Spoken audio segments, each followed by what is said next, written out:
Assalamualaikum warahmatullahi wabarakatuh. Kami dari kelompok 3C akan mempresentasikan studi kasus kejang vokal pada anak setelah COVID-19.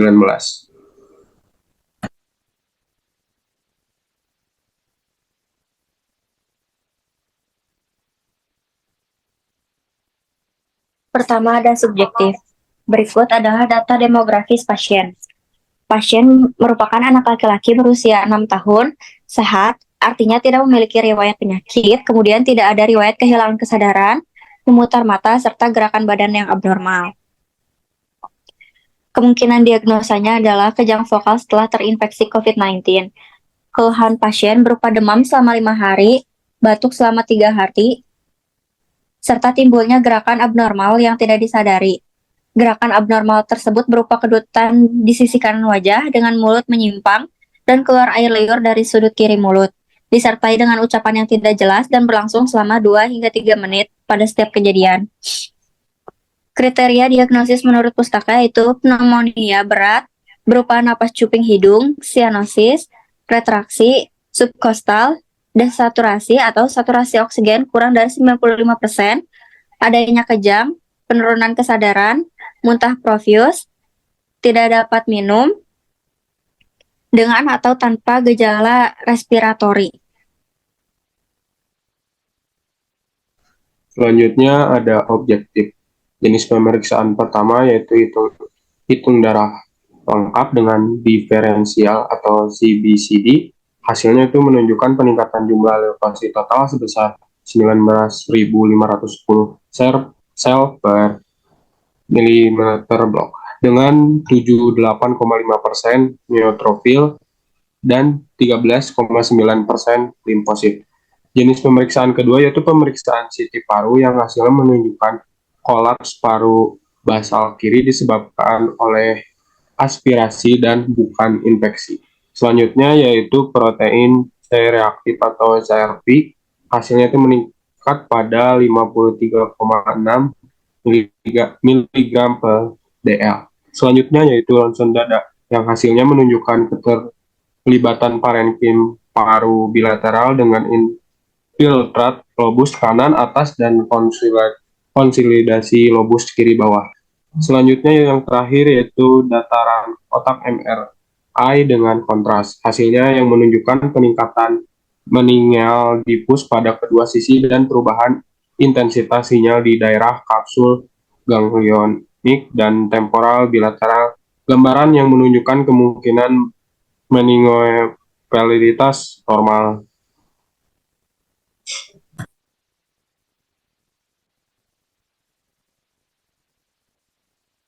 Selanjutnya ada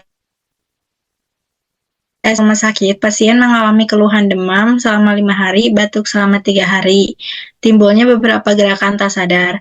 Pada pemeriksaan, anak tersebut tercatat mengalami takikardia 118 denyut per menit dan takipnea selama 34 kali per menit dengan saturasi oksigen rendah di udara ruangan.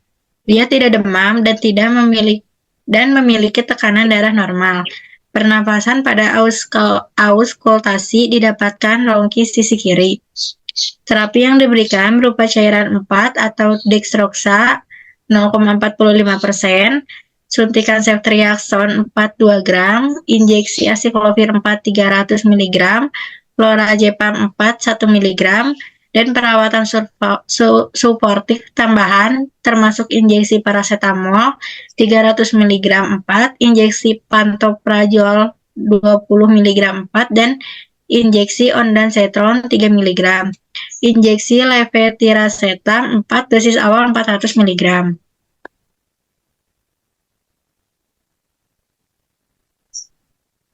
Pada hari kedua, terapi yang diberikan berupa penambahan obat injeksi lakosamid 4 200 mg, sediaan lorazepam tetap dilanjutkan. Asesmennya penambahan lakosamid karena pasien mengalami kejang kembali. Lorazepam masih dilanjutkan karena efektif untuk akut kejang.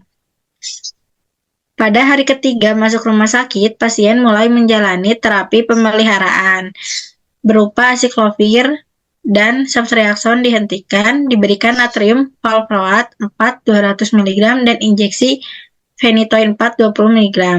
Aciclovir dan subreakson dihentikan karena kultur darah, kultur CSV dan PCR HSV hasilnya negatif.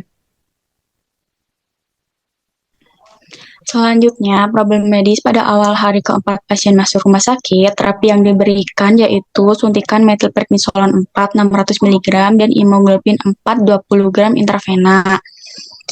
Selanjutnya, pada hari ketujuh, anak tersebut mulai mengalami gerakan tak sadar serupa dengan melibatkan sisi kanan wajah bersama dengan bibir dan lidah. Terapi yang diberikannya suntikan metilprednisolon 4 600 mg dihentikan, imunoglobin 4 20 gram intravena dilanjutkan, dan ditambahkan clobazam oral 5 mg di pagi hari dan 2,5 mg di malam hari.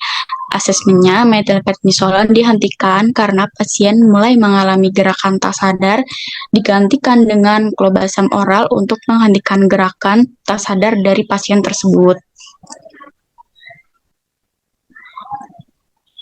Selanjutnya, pada masa 3 bulan pertama, masa tindak lanjut anak tersebut mengalami 2 episode kejang yang durasinya lebih singkat. Terapi yang diberikannya ada AED oral, natrium valproat 200 mg, levetiracetam 400 mg, phenytoin 50 mg, dan locosamid 37,5 mg. Pada bulan keempat, phenytoin secara bertahap dikurangi dan dihentikan setelah 1 bulan. Selanjutnya, pada bulan ke-6, terapi yang diberikan ada valproat dan lacosamid dihentikan. Dan rekomendasinya itu ada levetiracetam dilanjut selama 1 tahun. Kemudian ada plan terapi farmakologis dilanjutkan penggunaan obat levetiracetam selama 1 tahun serta menghadiri konsultasi secara rutin. Kemudian ada terapi non farmakologis, 1 istirahat yang cukup, banyak minum air, olahraga ringan, terapi farmakologis, antivirus, kortikosteroid, antimikotik. Kemudian ada efek samping obat, perubahan suasana hati atau perilaku, pembengkakan pada leher dan wajah, gangguan ginjal. Ada indikasi levetiracetam dapat digunakan sebagai terapi tambahan untuk mengontrol kejang parsial pada orang dewasa dan anak-anak berusia 1 bulan ke atas. Terima kasih. Sekian presentasi dari kelompok kami. Kurang lebih mohon maaf. Assalamualaikum warahmatullahi wabarakatuh. Thanks for watching.